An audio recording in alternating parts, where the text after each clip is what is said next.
പ്രിയമുള്ളവരെ, ശശിധരൻസ് ബ്ലോഗിലേക്ക് ഏവർക്കും സ്വാഗതം. ഞാനിന്ന് എല്ലാവരും വിചാരിക്കും ഇവനെന്താ ഭ്രാന്തളിയോ എന്ന് ചോദിക്കും. സത്യം പറഞ്ഞാൽ ഒരുതരം ഭ്രാന്തളി അവസ്ഥയിൽ തന്നെയാണ് ഉള്ളത്. കാരണം വേറെ ഒന്നുമല്ല, നമ്മുടെ ഒരു വക്കീൽ കുറേ നാളായി 10-12 വർഷമായി നമ്മുടെ ഒരു അപകട സ്ഥിതിയിലുള്ള അണക്കെട്ടായ മുല്ലപ്പെരിയാർ അണക്കെട്ടിനെ പറ്റി, അതിൻ്റെ ഇപ്പോഴത്തെ ദുരവസ്ഥയെപ്പറ്റി ആശങ്കകൾ ഉണർത്തുന്നുണ്ട്. അപ്പോൾ അദ്ദേഹം പറഞ്ഞതെല്ലാം 100% ശരിയാണെന്നാണ് എൻ്റെ നിഗമനം. അദ്ദേഹം ഒരു സാധാരണക്കാരനല്ല, ഒരു സുപ്രീം കോടതിയിൽ കയറി വാദിക്കുവാൻ കഴിവുള്ളൊരു വക്കീലാണ്. അദ്ദേഹം എത്രയോ വർഷങ്ങളായി പലരുടെയും പുറകെ പോയി വിവരങ്ങൾ ശേഖരിച്ചു, പല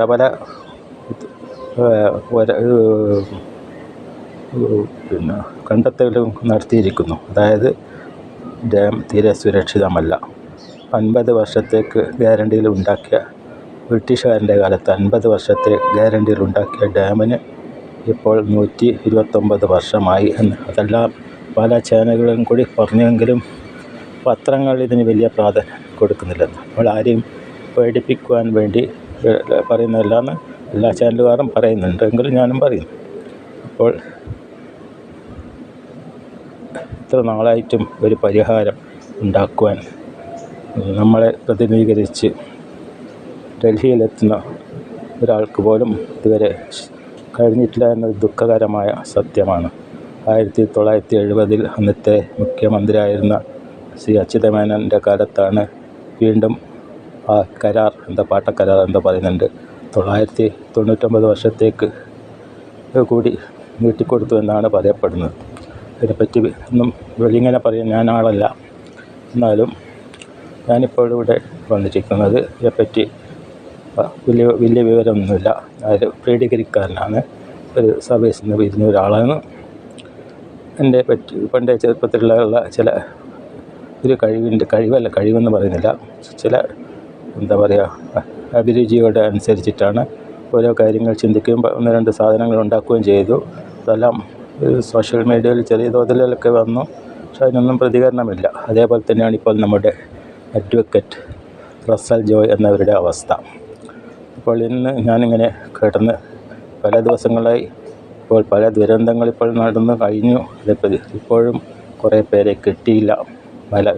വയനാട്ടിൽ, അതേപോലെ ശിരൂരിൽ നമ്മുടെ മലയാളിയായ സഹോദരനടക്കം കുറേ പേർ മണ്ണിലടിയിലായി. ഇനിയും അവരെ റിക്കവർ ചെയ്യാൻ പറ്റിയില്ല. ഈ അവസരത്തിൽ പെട്ടെന്ന് ഒരു തീരുമാനം ആരുടെ ഭാഗത്തുനിന്നും ഉണ്ടാകുമെന്ന് തോന്നുന്നില്ല. അദ്ദേഹം പറയുന്നത് ഡീകമ്മീഷൻ ചെയ്യാം. അങ്ങനെ ഡീകമ്മീഷൻ ചെയ്യാൻ തമിഴ്നാട് സമ്മതിക്കുമോ? ഒരിക്കലും സമ്മതിക്കില്ല. കാരണം അവിടെ പോയി വീഡിയോ ചെയ്തവരൊക്കെ പറയുന്നത് ഇവിടെ നിന്ന് കൊണ്ടുപോകുന്ന വെള്ളമെടുത്താണ് അവിടെ ആയിരക്കണക്കിന്, എത്രയോ ലക്ഷങ്ങൾ, കോടികൾ വില മതിക്കുന്ന പച്ചക്കറികൾ ഉണ്ടാക്കുന്നത്. ഇവിടെ നിന്ന് വെള്ളം പോയിട്ടില്ല, അവിടെ ഒന്നും നടക്കുകയില്ല. അപ്പോൾ അവരൊരിക്കലും ഇതിനെ ഡീകമ്മീഷൻ ചെയ്യാൻ സമ്മതിക്കുകയില്ല. എൻ്റെ നമ്മുടെ ചെറിയ ബുദ്ധിയിൽ തോന്നിയ ചെറിയൊരു ആശയം പറയുന്നു. ഇതൊരു തുഗ്ലക്ക് പരിഷ്കാരമായി തള്ളിക്കളയാം, അല്ലെങ്കിൽ സ്വീകരിക്കാം.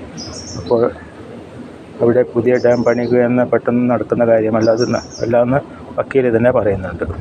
അപ്പോൾ ഇതിൽ ഞാനൊരു സൈഫൺ മോഡലിൽ ഒരു ട്യൂബ് ഇറക്കി വെച്ചിട്ടുണ്ട്. ആ ട്യൂബിൽ കൂടെ വെള്ളം വരുന്നത് കണ്ട നമ്മൾ വെള്ളം ഇപ്പോൾ ഈ മുല്ലപ്പെരിയാർ, ഇതിപ്പോൾ മുല്ലപ്പെരിയാർ ഡാമിൻ്റെ റിസർവോയറാണെന്ന് കരുതുക.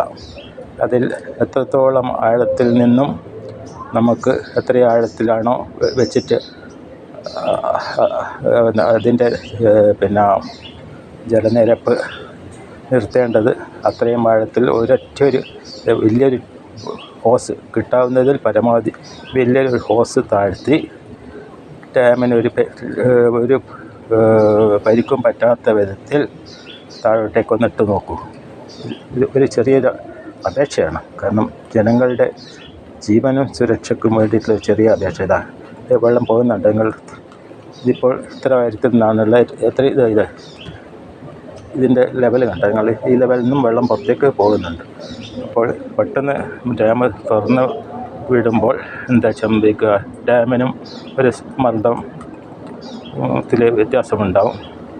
നേരെ മറിച്ച് ഇതേപോലെ സൈഫൺ ടൈപ്പ് വലിയ ഹോഴ്സ് ആയിരിക്കണം. ഹോഴ്സൊക്കെ വെള്ളം ഞാനിത് വായ കൊണ്ട് വലിച്ച് എടുത്തതാണ്. അതുപോലെയല്ല എന്തെങ്കിലും സംവിധാനം ഉണ്ടല്ലോ ഇപ്പോൾ, അങ്ങനത്തെ ആധുനിക കാലത്ത് അതിനുള്ള സംവിധാനമുണ്ട്. വെള്ളം വലിച്ചെടുക്കേണ്ടി വരില്ല എന്ന് തോന്നുന്നു, വെള്ളം തനിയെ വരുന്നതാണ് തോന്നുന്നു. കാരണം ഇവിടെ സൈഫൺ മോഡലാണ്. വലിച്ചു കഴിഞ്ഞാൽ എത്രയോ ആഴത്തിലാണോ നമ്മൾക്ക് വെള്ളം നിലനിർത്തേണ്ടത് ആ ആഴത്തിൽ ഫുട്വാൾവ് ഇവിടെ കണ്ട വെച്ചിരിക്കുന്ന ഫുട്വാൾവ് പോലെ ഒരു സാധനം ഫിറ്റ് ചെയ്ത്, വലിയ ഫുട്വാൾവ്, ആന ഫുട്വാൾവ് എന്ന് പറയാം. ആന ഫുട്വാൾവ് ഫിറ്റ് ചെയ്ത് ഇത്രയും വലിയ ആന ഹോഴ്സ്, തൽക്കാലം ചെറിയ ഹോഴ്സ് ഉപയോഗിച്ച് നിങ്ങൾ വെള്ളം ഇതേപോലെ അപ്പുറത്തേക്ക്, ഡാമിനൊരു കേടും പറ്റാതെ അപ്പുറത്തേക്ക് എടുത്ത് നോക്കൂ. അങ്ങനെ എത്രയോ ഒരു ഹോഴ്സിൽ പരമാവധി എത്ര വെള്ളം പുറത്ത് വരുന്നത്, അതെല്ലാം അളക്കാനെല്ലാം സംവിധാനമെല്ലാം ഇപ്പോൾ സയൻസിൽ ഉണ്ടല്ലോ, നമ്മുടെ ആധുനിക സയൻസിലെല്ലാം ഉണ്ട്. ഇതെല്ലാം അളന്ന് എല്ലാം തിട്ടപ്പെടുത്തി ഇങ്ങനെ ചെയ്യാമോ എന്ന് പരീക്ഷിച്ച് നോക്കൂ എന്നാണ് എനിക്ക് ഈ വൈകിയ വേളയിൽ പറയേണ്ടത്. വൈകിയ വേളയായിപ്പോയി എന്നാണ് തോന്നുന്നത്. കാരണം ഒരു ഭൂകമ്പം ഉണ്ടായിക്കഴിഞ്ഞാൽ അവിടെ നിലനിൽക്കുകയില്ല എന്നാണ് പറയുന്നത്. മഴക്കാലമാകുമ്പോൾ വരികയും ഈ പ്രശ്നം പൊന്തി വരികയും മഴക്കാലം പോകുന്ന അവസ്ഥയാണ് കുറേ വർഷങ്ങളായി കാണുന്നത്. എന്തോ ആയിക്കോട്ടെ, ആളുകളെ പേടിപ്പിക്കാനല്ല, ഇങ്ങനെ ഒരു സംവിധാനം നോക്കുക. ഇത് ഇപ്പോൾ ഇതിൻ്റെ അതേ ലെവലിൽ വെള്ളം വെച്ചാലുള്ള അവസ്ഥയായത്. അതായത് താഴത്തെ ആ പോയിൻറ്റിലും ഈ പോയിൻറ്റിലും ചെറിയ കാപ്പിലറി ട്യൂബാണ്, വെറും ട്യൂബാണ്. വലിയ പൈപ്പ് എടുത്തിട്ടില്ല. വലിയ പൈപ്പ് എടുത്താലും നോക്കാം. പിന്നെ എൻ്റെ അടുത്ത് ട്രാൻസ്പാരൻ്റ് ആയിട്ടുള്ള പൈപ്പില്ല. അതുകൊണ്ടാണ് ഈ ചെറിയ ഇതെന്ന് വെച്ചാൽ, ഈ പൈപ്പ് എന്തെന്ന് വെച്ചാൽ, ഈ പൈപ്പ് ഉണ്ടോ, ഈ പൈപ്പ് ഇതിന് ഉപയോഗിക്കുന്നതാണ്. കുട്ടികളെ ആവിയെല്ലാം പഠിപ്പിക്കാൻ ഉപയോഗിക്കുന്ന ഇൻഹൈലറിൻ്റെ അതിൻ്റെ പേരെന്താണെന്ന് കിട്ടുന്നില്ല, അതിൻ്റെ പൈപ്പാണ്. അപ്പോൾ നമ്മൾ എത്രത്തോളം താഴോട്ട് പോകുന്നു കേട്ടോ, ഇത് നോക്കിക്കോളും. താഴോട്ട് പോകുന്തോറും ഇതിൻ്റെ ഫോഴ്സ് വർദ്ധിക്കും. അപ്പോൾ മേലെ റിസർവോയറിൽ നമ്മൾ താത്തേണ്ട പൈപ്പ് ഫുട്വാൾവും എവിടെ വെക്കണമെന്ന് അത് എല്ലാം വിവരമുള്ള നമ്മുടെ ഡാം എൻജിനീയേഴ്സ്, സിവിൽ എൻജിനീയേഴ്സ് അല്ല, ഡാം എൻജിനീയേഴ്സ് തീരുമാനിക്കുക. അതുപോലെ ചെയ്യുമെന്ന് വിചാരിക്കുന്നു. ഈ ഒരു ചെറിയൊരു ഐഡിയ നിങ്ങൾ ആരെങ്കിലും കണക്കിലെടുക്കുമെന്നുള്ള ധാരണയിലാണ് ഞാൻ ഈ വീഡിയോ ചെയ്യുന്നത്. വെള്ളം ഉണ്ട് ഞാനിപ്പോൾ ഒരു കസേരയിൽ കയറി നിന്നിട്ടാണുള്ളത്. കസേരയിൽ കയറി നിന്നിട്ടാണ് എനിക്ക് ഇറങ്ങണം, താഴോട്ട് ഇറങ്ങണം. ഞാനിപ്പോൾ ചടപട വീഴും. ഒരു മിനിറ്റ്.